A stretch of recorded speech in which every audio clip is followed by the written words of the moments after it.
Jack Rausch is a research associate at United Against Nuclear Iran. He's now joining us live from London. Mr. Rausch, good to see you again and welcome to the broadcast. First of all eyes are on the United States elections.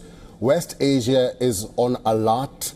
Europe is on alert. They just want to see who becomes the next US president. Why does it matter for them?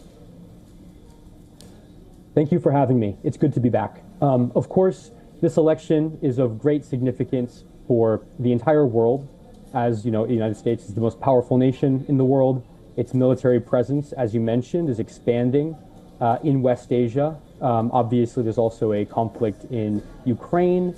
There's concern over rising Chinese power and China's potential designs on Taiwan. And so the United States carries great significance in all of these conflicts, existing and potential. And so there's great concern over how this election will turn out. And of course, there's also the concern that the United States will be destabilized by this election, particularly from Trump and his camp. And so there's also concern over that as well. That would have great implications for these geopolitical considerations and also for global financial markets. Mr. Rausch, we've been talking more about what West Asia is expecting, but we've not been talking about what Europe is expecting. What are Europeans predicting about this US elections? What are their aspirations? Of course. Well, I think Europe is watching this election closely. The first concern is that Donald Trump is not as committed to the Atlantic Partnership that as Biden is and as Harris could be. There's concern that that would carry implications in Ukraine, that potentially Trump would not offer the same level of support that the Biden administration has offered. There's also this growing consideration that perhaps Europe needs to adopt a more independent security policy and break from the United States, including on issues like what's going on in West Asia, Iran, and policy towards China.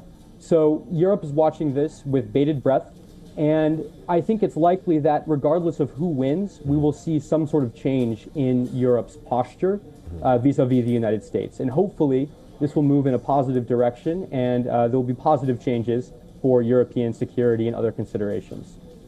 Mr. Rausch, we've been hearing promises from both Trump and Harris that if they become the president or the next president of the United States, this is going to change. They're going to have certain policies, for instance, on Israel and on what is happening in Gaza.